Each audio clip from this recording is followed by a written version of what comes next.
In the meantime, Congressman Michael Burgess, Republican of Texas, joins us now from Capitol Hill. Congressman, thank you for your time, and we understand that we will see Republican leaders come to the microphones in about 7 minutes. Have you any insight in terms of what they're about to say?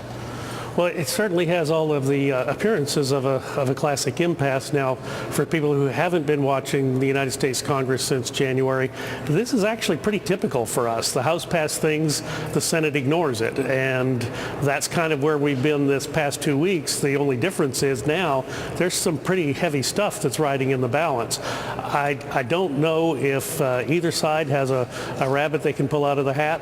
I think listening to some of your commentary earlier, I mean, no, there's not revenue in this, but for crying out loud, the president got a $500 billion tax bill passed last year in the Affordable Care Act. I don't know that the American people need another whack at revenue. We do need to control spending. And that's what's so important about having this come in installments. To have to face this again in February as a legislator does not concern me at all.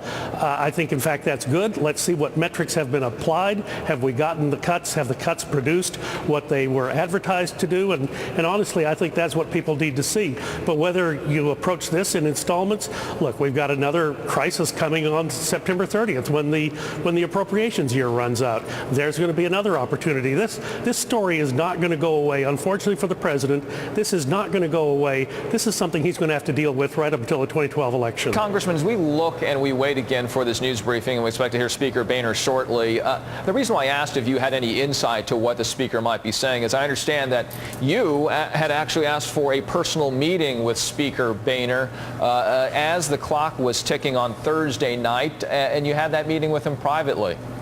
No, actually, it was early Thursday morning. It was right after our conference. I came to the conclusion about 3 o'clock in the morning Thursday at my desk that although this was not the way I would have preferred for this story to unfold, what we had was what the speaker had was the only viable path forward from where we were, and to oppose him was to in fact imperil the country.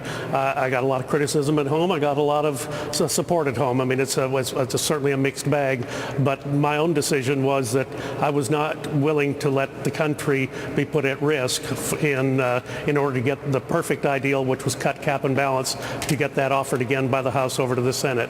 I was willing to accept the compromises the Speaker had made and see if we could hold Harry Reid to his word. I didn't like the special commission part of this. I didn't like the fact that there was no reduction in the Affordable Care Act in this, but I was willing to accept those things and recognize that who knows what August 2nd looks like, or the day after August 2nd looks like. It's uncharted territory, and I just wasn't willing to gamble with the future of my country.